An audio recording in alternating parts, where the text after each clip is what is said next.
Hello again. We are in Chapter 4 for Business Math, which is called Checking Accounts. This is Lesson 4.2, the check writing process.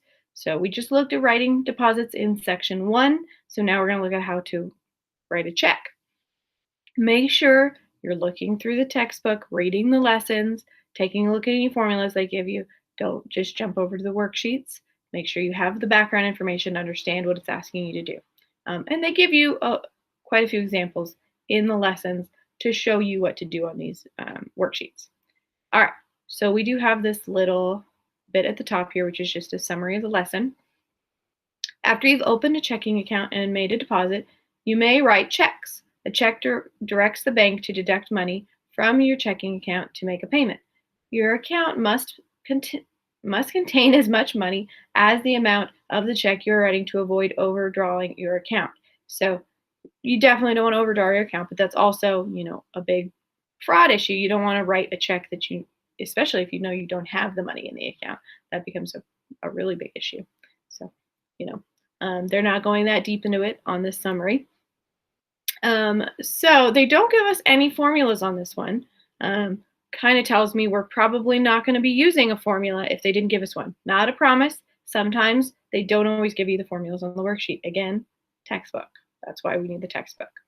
So we're going to write each amount in words as it would appear on a check. So when you're writing out, and I'm going to jump down here, we're going to actually take a look at this one a little bit. When you write out the dollar amounts here, so you write a number in this section, and then you write the words here. So complete check number 317 using today's date, make it payable to Hartman Dental Clinic for $86.97 for an office visit. So when you read numbers, this is one of a math teacher's pet peeve, I guess. When you say and, when there's no decimal, that's incorrect. And is literally reserved for this little guy here, and.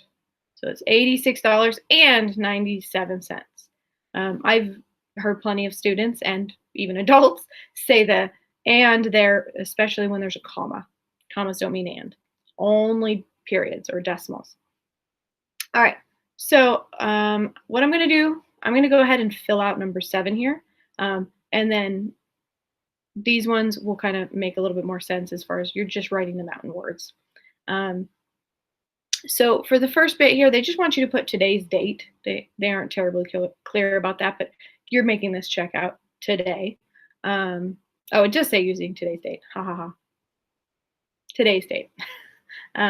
So we just put in today's date, which is, let's see, it is 2/26/21. There we go. So that's today's date. And then it says, make it payable to Hartman Dental Clinic. So we just write out Hartman Dental Clinic. All right. And we want it for this amount here. So we write 86.97. On this next line, you need to write it out in words. And one thing to keep in mind for real world situations, you definitely want to make sure you know who to make the check out to. Make it out exactly to who they tell you to, because sometimes the banks are a little bit picky about cashing checks. And then if this dollar amount that you wrote in doesn't match the words, they will give the lesser of the two. So whichever one is the smaller amount, or sometimes banks will just kick it back and they won't take it if the two don't match. So definitely pay attention to that when you're writing it out. So we want this to say 86.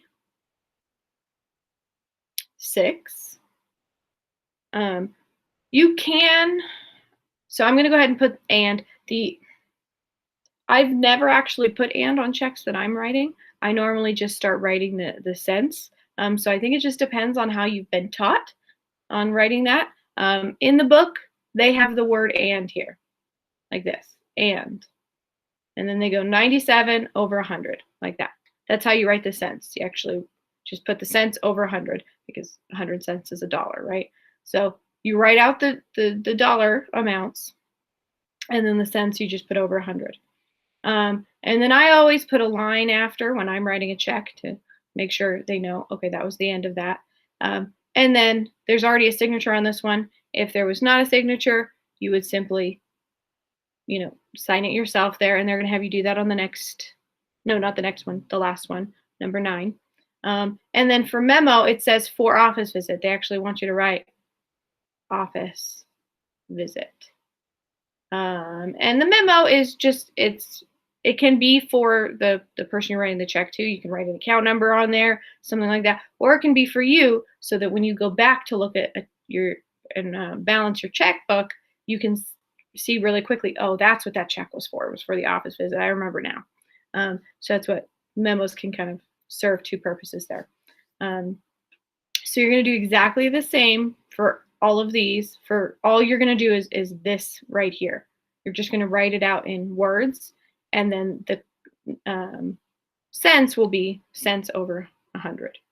And if you leave off the and, in my opinion, that's okay. I literally do not put an and when I write out checks in the real world, and I've never had anybody say anything. That's always how I've written them. All right, so the next 2 checks on there for number 8 and 9 are almost identical to this. The only difference is that they are adding you signing on number 9. So, all right, well, I hope that helped, and I will see you in section 3.